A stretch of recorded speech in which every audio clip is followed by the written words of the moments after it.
Just recently we completed the National Pork Board's cost of PRRS study, and the basic conclusion, probably already seen maybe, is that PRRS is still costing the industry $664 million a year. And so my take home from that is, based on the 2005 study where Eric Newman and others estimated that was $561 million a year, we probably haven't really made much progress. I wouldn't say we're worse off, but we're not any better off either, for sure. And so despite years of research on PRRS, it still is finding a way to kick us. I'm not sure I can improve on Tim's words that PRRS sucks, and that's the bottom line. So I do think, though, and I've thought this for several years now, 2 years now at least, that the only way we're going to get out of this mess is to eliminate the virus. I think we just have to get rid of it, because as long as it's hanging around, it's going to find a way. And I think these regional projects, the regional approach of coordination and cooperation has an opportunity for success. Hasn't been proven yet, I don't think, but it certainly seems like we're on the right track there. And a lot of these have started up, and we've really not stepped back yet and said, what are the costs and benefits of doing these projects? And so that was kind of where we went with this project. So the objective here was we wanted to look at specifically the economic value of expected productivity improvements that followed one of these projects. And since we have one example that's already been completed, and I think by almost any measure you apply to it has been successful, and that is the one that Bob Morrison did in the Stevens County, Minnesota project, we decided to use that one. And so just a little bit of history on how this got started. Early on, when we were starting the National Pork Board study, Bob Rowland contacted me, and he had a grad student in economics at Kansas State, and he funded that student, I think, off the PRRS cap money, and he was looking for something for him to do. And Bob specifically had an interest in doing a cost-benefit analysis for these regional projects. And so we kind of let that, I think that seed got planted and sat there in the ground for a while, and then after we completed that project, we started talking about that again, and then Reed Phillips contacted me about presenting on that topic at this conference, and that was kind of the impetus that I needed anyway, or the kick in the butt to get this done. So we went ahead and moved forward with that, and we had a couple conversations with Lee Schultz, the grad student at Kansas State in economics. You're going to hear more about him, I think, in the future. He's actually taken a position in the Department of Economics at Iowa State when he gets done. And so he seems like a bright kid, and I think we'll hear more of him. But we had him and a couple other economist types at Kansas State got on a phone call, and we kind of worked through this, and we finally came to the conclusion that, look, we've got the information from the National Pork Board cost of PRRS study. We think if we bug Bob Morrison a little bit, we can get the information we need on the Stevens County project, and let's see if we can at least do half of this cost-benefit analysis and take off the benefit side. And we have to get to the other half of the equation here. But and by the way, if any of the projects have done sort of even a back of the envelope estimation of all the costs or what they think the costs were, I'd be interested in hearing about that. I'm not aware of any of those, but we decided to take the benefit side on.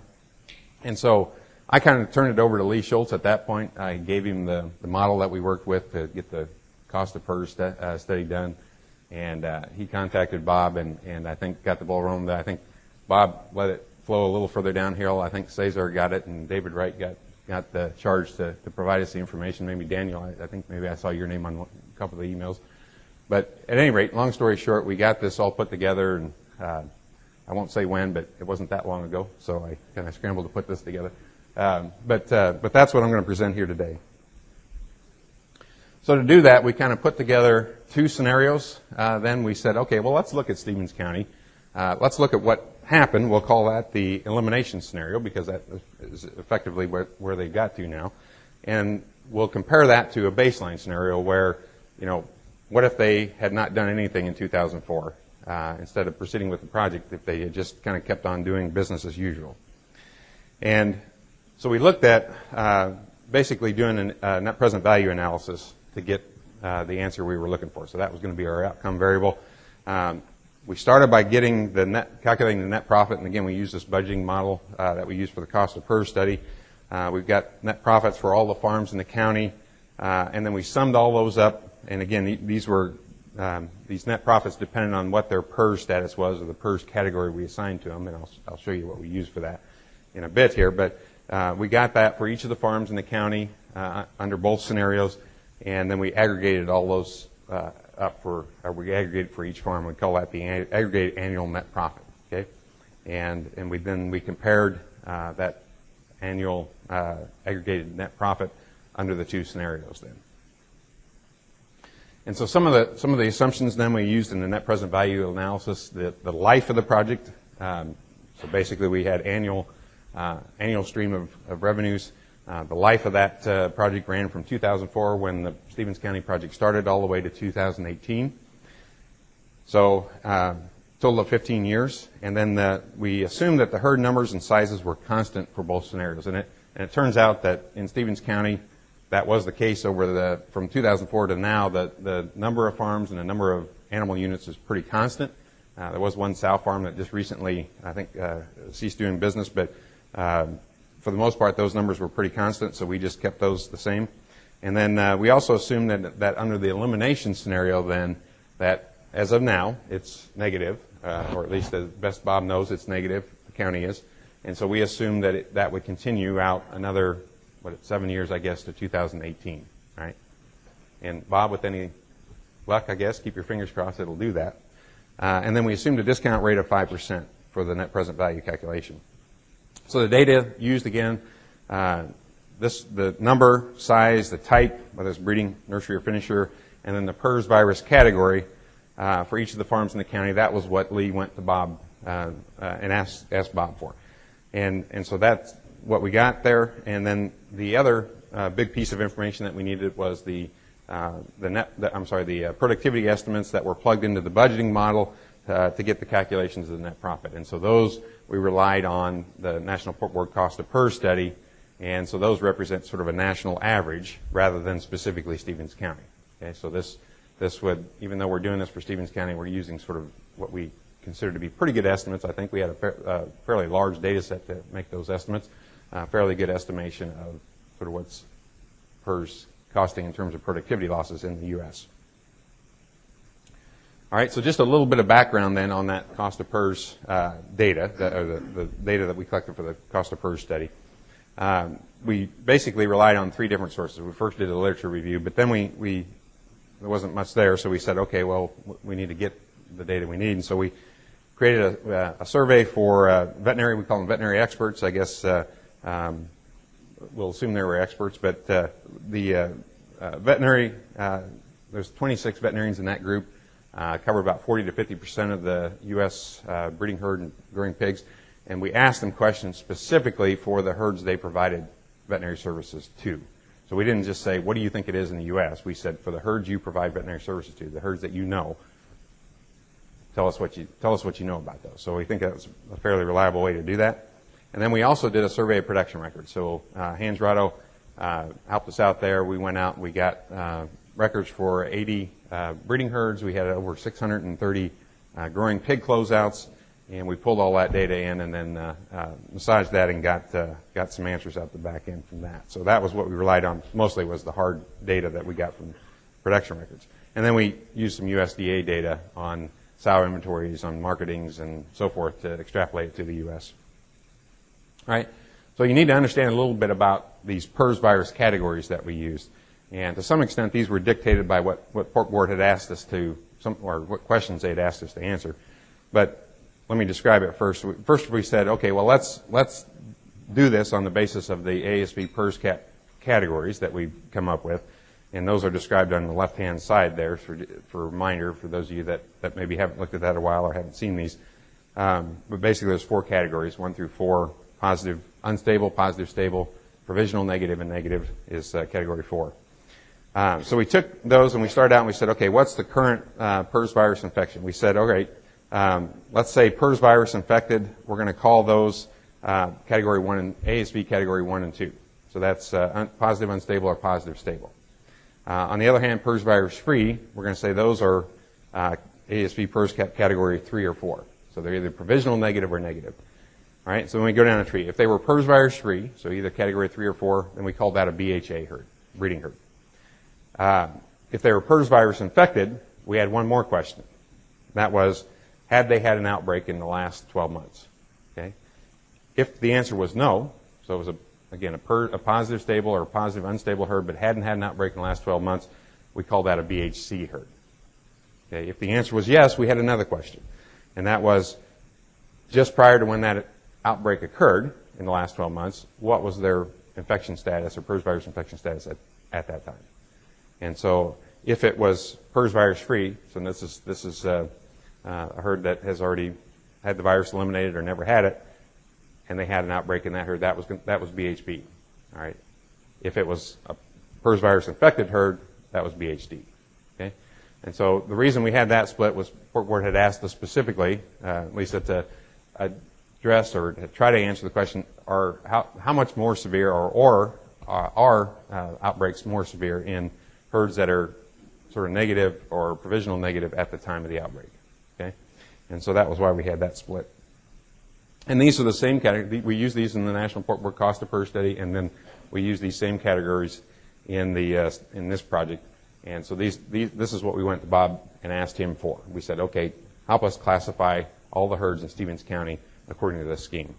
And so that was a bit of a trick because that's not how they had necessarily collected the information. So, you know, I think, Bob, I think we caused a little bit of, we made you think, I think, didn't we? A little bit. So, but I think we got a good estimate of those after we went back and through the records and put them together. And so we did same thing with the growing pig groups. Again, for the Port Board Cost of PRRS study, we had 3 groups there. A little bit easier, simpler. Basically, we just assume all pigs are grown in groups now, which I think is the case. But you really only have a few options there. The pigs are going to be negative at placement, and if they are, they can either stay negative all the way to marketing or they go positive. Right? If they stay negative all the way to marketing, we're going to call that GPA. If they go positive, we're going to call them GPB. All right? Then the only other choice is they were positive at placement and they're going to be positive all the way through. Okay? That's GPC. And again, we use this for this project as well as the Port Board Cost of PRRS study. All right. And then for the cost of PRRS study, we used a similar approach. We used a budgeting model, similar approach to what they used in 2005 to estimate the net farm level profits for each of the PRRS virus categories. And again, we relied on the farm production records to do that. And we had columns for each of the breeding herd types and each of PRRS types and each of the growing pig PRRS types. So BHA, B, C, and D, and GPA, B, and C. All right, so back to this analysis for Stevens County. Here's kind of a breakdown of the status then in the breeding herds in Stevens County. So this is by I think there were 14 breeding herds with about 17,000 breeding females in the county. And in 2004, just a little under 80%, about 70, I think it was 78% of those herds were positive, or I'm sorry, negative in BHA. I'm not sure right there. All right, and then as of 2011 now, or as of today, those the entire county then, all the breeding herds in the county are BHA. So these are again PRRS virus-free herds.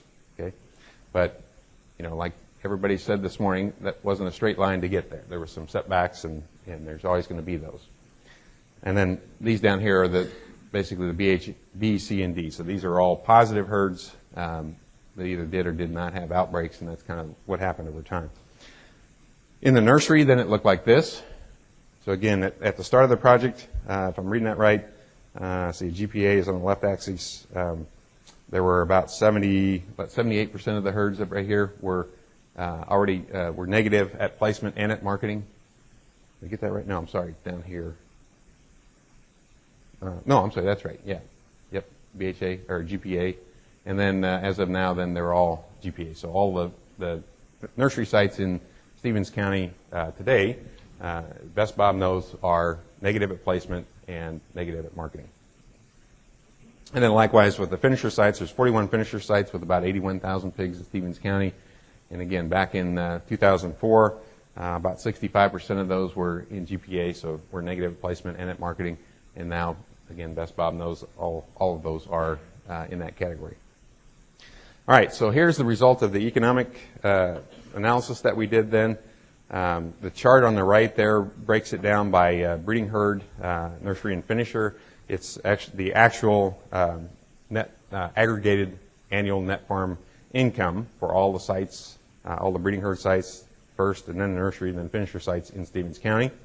And so you can kind of get an idea again there that it wasn't a linear progression. But then these were the inputs then that went into the net present value analysis, and the net result of that then was the net present value of $4.2 million. So that's what we're tagging as the benefit of the productivity improvements in Stevens County. We're doing this elimination project over that life of that project, 04 to 2018, was $4.2 million. Okay. Stated another way, or looking at that another way, if I were a 1,000 sow farrow to wean breeding herd in Stevens County in 2004, looking at this project and saying, is this something I want to participate in? What might it be worth to me? Then the value for that 1,000 sow breed to wean farm would have been the net present value would have been $176,951. Okay, so if I'm looking at over the life of that project, how much might I invest? How much time is it going to take me? How much effort? Is it worth trying to get along with my neighbors? That's the value of doing that. So in conclusion then, even in a county like Stevens County with a relatively few number of pigs, where many were already thought to be free of the PRRS virus, the economic value of expected productivity improvements was still relatively large. And so I think as we're looking at this, Warren Buffett is famous for saying that, if you have to crunch the numbers too hard on a deal, it probably isn't worth doing. And so maybe that's where we are with this. I don't know. But I think it's still worth at least crunching the numbers and see where we are here. And so that's kind of the take home then from there. And I do have some more. I'm not completely done here. But I do want to give acknowledgments on this part of it to PRRS Cap, Bob Rowland in particular, and then National Pork Board for funding the cost of PRRS study.